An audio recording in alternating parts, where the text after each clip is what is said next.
بسم الله الرحمن الرحيم. فقد علمت أن الصبر عن المعاصي والشهوات وعلى ملازمة الطاعات هو الموصل إلى كل خير والمبلغ إلى كل مقام شريف وحال منيف. Sungguh engkau telah mengetahui bahwa kesabaran dalam menghindari kemaksiatan dan syahwat-syahwat dan kesabaran dalam melakukan ketaatan itu semua adalah perantara yang menyampaikan kepada segala kebaikan dan yang menyampaikan kepada tempat yang mulia dan keadaan yang mulia. Jadi sabar yang paling besar pahalanya adalah sabar ketika menahan diri melawan maksiat. Nah, ini yang paling besar pahalanya. Karena sabar itu memang bermacam-macam. Misalkan yang pertama sabar dalam ketaatan. Orang yang ingin taat kepada Allah Subhanahu wa taala, maka dia perlu bersabar. Bagaimana dia melawan hawa nafsunya, yang mana hawa nafsunya itu tidak sesuai dengan ketaatan. Nah, itu perlu kesabaran dalam melawannya.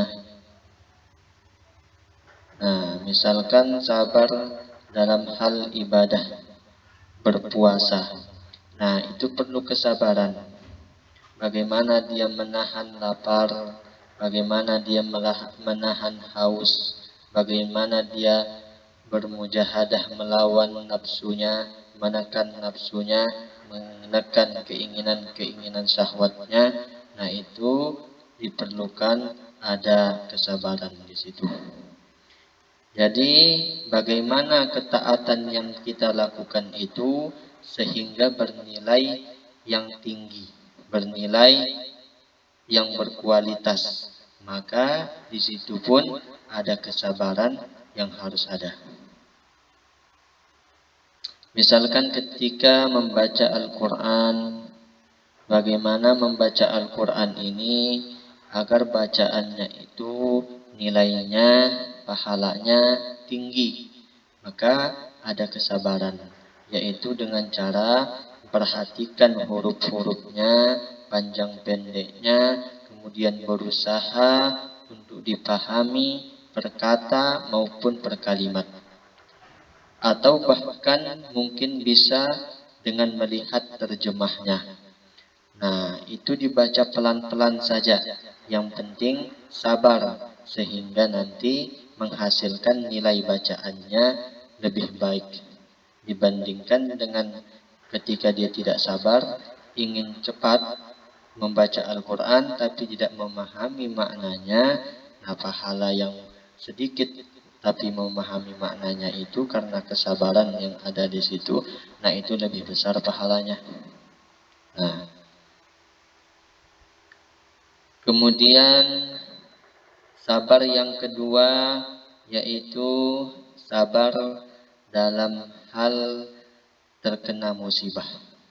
Mungkin musibah yang datang pada diri kita atau musibah yang datang di keluarga kita, ada yang diambil oleh Allah baik dalam diri maupun di dalam keluarga atau di dalam harta benda kita, ada yang hilang.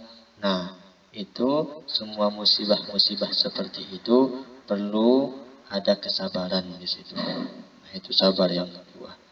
Sabar yang ketiga yaitu sabar fisyada'id, sabar dalam kesulitan-kesulitan hidup, sabar dalam kesempitan-kesempitan masalah-masalah yang datang di dalam hidup itu. Misalkan di kantornya ada masalah atau kemiskinan atau kefakirannya, nah itu kesabaran perlu ada di situ. Atau masalah itu datang dari teman-teman sekitarnya, keluarganya. Nah, kesempitan-kesempitan hidup seperti itu perlu juga di situ ada sabar. Kemudian yang keempat, sabar dalam hal menjaga diri dari perbuatan maksiat. Nah, ini sabar yang paling besar pahalanya. Di situ ada suatu kemaksiatan, di situ ada sesuatu yang diharamkan, yang dilarang dalam syariat. Padahal bersamaan dengan itu, sesuatu yang haram itu adalah nikmat. Di situ juga dalam sesuatu yang haram itu ada keuntungan, tapi dia menahan dirinya untuk tidak berbuat hal itu. Padahal di situ ada kenikmatan juga. Tapi karena dilarang dalam syariat, dia menahan dirinya dari perbuatan maksiat. Dia mampu bersabar dari itu semua. Nah, ini pahalanya besar, sabar dalam menghindari, menahan diri dari perbuatan maksiat itu. Nah, jadi sabar dalam menahan diri dari perbuatan maksiat, sabar dalam terus istiqomah melakukan ketaatan, sabar dalam mendidik hawa nafsu. Nah, itu semualah yang menyampaikan kepada segala kebaikan dan menyampaikan ke tempat yang mulia dan keadaan yang mulia. Wa kaifala wa qad qala subhanahu wa ta'ala, bagaimana tidak, Allah Subhanahu wa taala telah berfirman, "Ya ayyuhalladzina amanu, wahai orang-orang yang beriman, isbiru, bersabarlah kalian, wasabiru, dan saling mengingatkan, menasihatilah kalian dalam kesabaran, warabitu, dan ikatlah diri kalian dengan ibadah, wattaqullaha la'allakum tuflihun, dan bertakwalah kalian kepada Allah agar kalian menjadi orang yang beruntung." Nah, jadi bertakwa kepada Allah, mengikat diri dengan ibadah, itu dimulai pondasinya adalah isbiru, bermula pada bersabar. Nah, apabila dia mampu bersabar, terus mendidik kesabarannya, barulah dia menasehati sesamanya untuk saling bersabar. Karena bagaimana dia akan menasehati kepada sesamanya kalau dia sendiri tidak bersabar. Nah, jadi ayat ini ingin menunjukkan kepada kita bahwa pondasi segala kebaikan itu bermula pada kesabaran itu. Wa qala ta'ala, wa tammat kalimatu rabbikal husna ala bani Israila bima sabaru. Allah Subhanahu wa taala berfirman di dalam ayat yang lain, dan sempurnalah kalimat Tuhanmu yang baik kepada Bani Israel dengan sebab apa yang telah mereka bersabar. Jadi Bani Israel itu adalah keturunan Nabi Yakub. Dari Ibrahim punya anak Ishak dan Ismail. Ishak ini turun ke bawah, ada Nabi Yakub. Nah, dari situlah disebut dengan istilah Bani Israel. Dan kebanyakan umumnya para nabi dan rasul yang berjumlah 25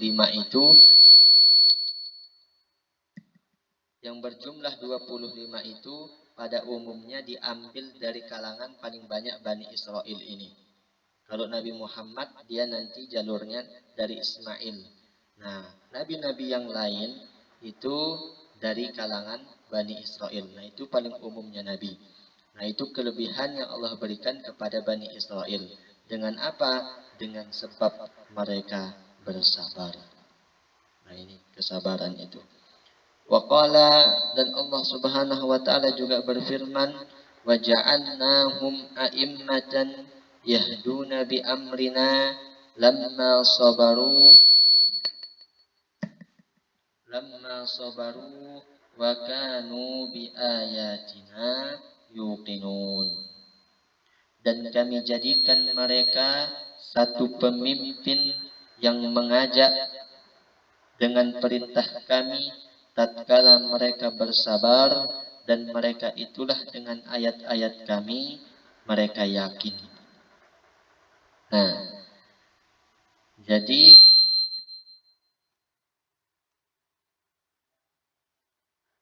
Bismillah. Nah, jadi syarat untuk menjadi pemimpin, syarat untuk menjadi pemimpin, Bismillah. Nah, jadi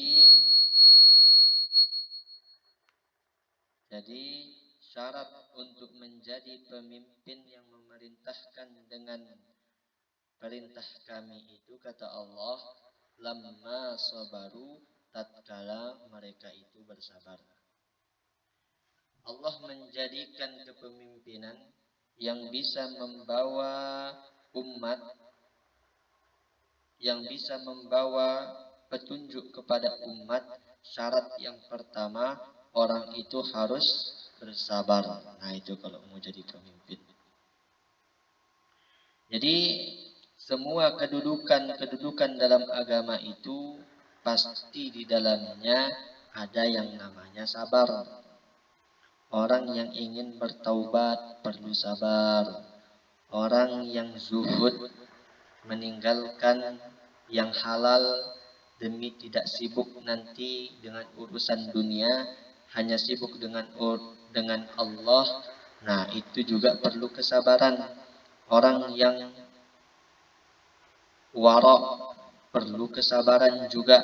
Orang yang senantiasa menjaga diri dari perbuatan maksiat dan selalu mengerjakan perintah beribadah, nah di situ juga perlu kesabaran. Orang yang fakir, orang yang miskin, di situ juga ada kesabaran. Jadi kesabaran itu berada di semua kedudukan dalam agama itu. Nah, karena sabar itu bermacam-macam hukumnya. Ada sabar yang kita memang dituntut untuk bersabar. Ada juga sabar yang tidak dituntut untuk bersabar, yang dilarang untuk bersabar. Di mana itu? Misalkan bersabar dalam keadaannya yang hina. Nah, ini tidak perlu bersabar di situ. Misalkan ketika keadaannya itu dia mengetahui bahwa dirinya dalam keadaan kebodohan, Nah, di situ tidak bersabar. Dia mengetahui bahwa dirinya dalam kebinasaan. Nah, itu haram hukumnya untuk bersabar. Bukan tempatnya bersabar di situ. Atau misalkan keluarga, anak istrinya diganggu, digoda-godain sama orang.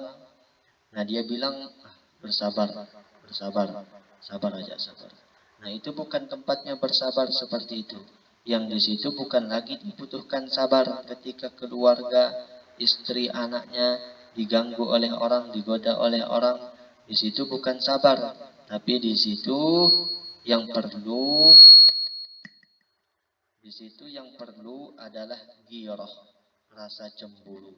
Tetapi cemburu yang mesti diisi juga dengan kesabaran itu. Jadi kesabaran itu untuk menyempurnakan ibadah-ibadah segala sesuatu itu. Wa fil hadis min aqalli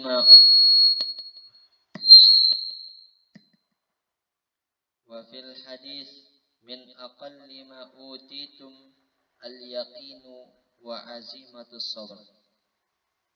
Di dalam hadis dikatakan termasuk sesuatu yang paling sedikit diberikan kepada kalian, kepada manusia ini, yang pertama adalah keyakinan dan kesabaran. Jadi hal yang paling sedikit diberikan itu memang yakin dan sabar ini, dua hal ini. Waman utiya hazzahu minhuma, barang siapa yang diberikan bagiannya dari kesabaran dan keyakinan, barang siapa yang diberikan kesabaran yang besar, keyakinan yang besar, yang luar biasa. Fala yubali bima fatahu, fala yubali bima fatahu min qiyamil lail wa siyamin nahar.